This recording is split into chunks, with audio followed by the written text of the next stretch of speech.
Good morning. Welcome to episode 2 of Tea, Coffee, and Torah. Now, full disclosure, I have to admit, there's going to be a whole lot more coffee in this series than what there is going to be tea, but we will get some tea in there. And I may even introduce you guys to some new flavors.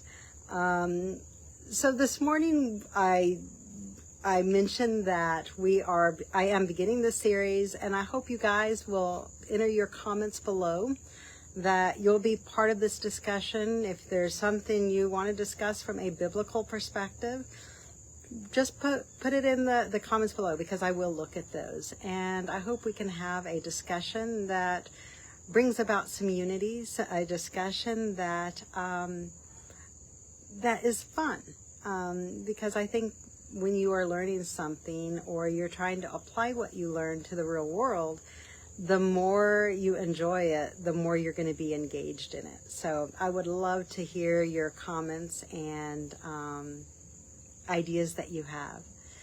So I mentioned before that from my perspective, I see us looking far more to man for salvation than what we do God.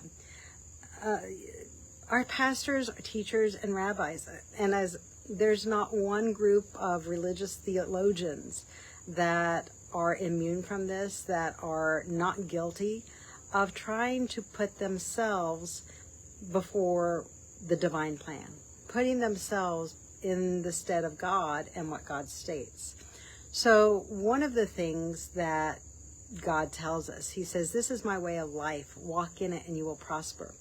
I mentioned before how we are not prospering. We are seeing chaos on all corners. We are seeing chaos around the world, whether it's financial chaos, inflation, immigrant uprisings.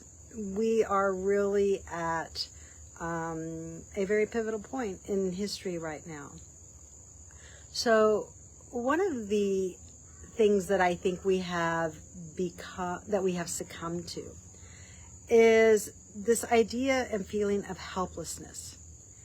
And in this helplessness, we look to man for our salvation.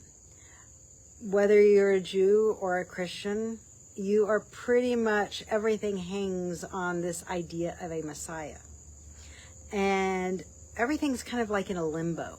There's no call to action. There's nothing that you can do, because you're just waiting for this Messiah. For Jews, it is a coming Messiah that has not yet come. For Christians, it's a returning Messiah that has not yet returned. But I like an idea proposed by Rabbi Levin that there is no Messiah and you're it. And you know what, before I get into this, let me read you something from Isaiah. Something that is a call to action. This is what Isaiah 52 verse 1 states. And this occurs right before something really, really incredible with the suffering servant occurs. And this is what Isaiah 52 verse 1 states. It says, "Awake, awake, put on strength, O Zion." So while Zion is a historical place in Jerusalem, there is also this concept of a people that very much form the body and the remnant of Zion. It is a future tense here. And we are called to awake and to put on strength. And for so many millennia now, we have looked to man for that source of strength.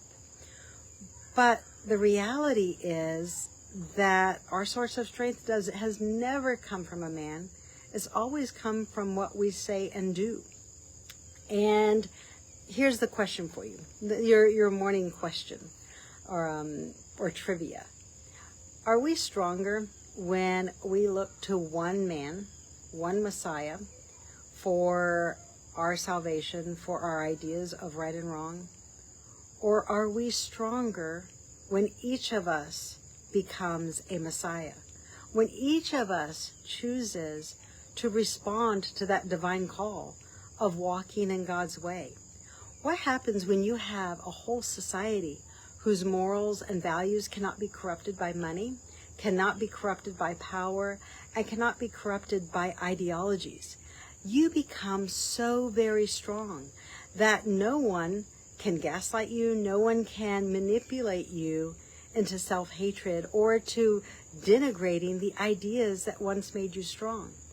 And today that's where we are. We have accepted the idea that our righteousness can never amount to anything. So many biblical texts are taken out of context. Isaiah speaks of our righteousness being as filthy rags. And so many people just whitewash this. They take this one specific statement and they apply it to this huge idea of theology where we can never be righteous, we can never do anything that's right, rather than looking at the historical setting. When Isaiah made that statement, he was specifically talking to a very, very wicked people.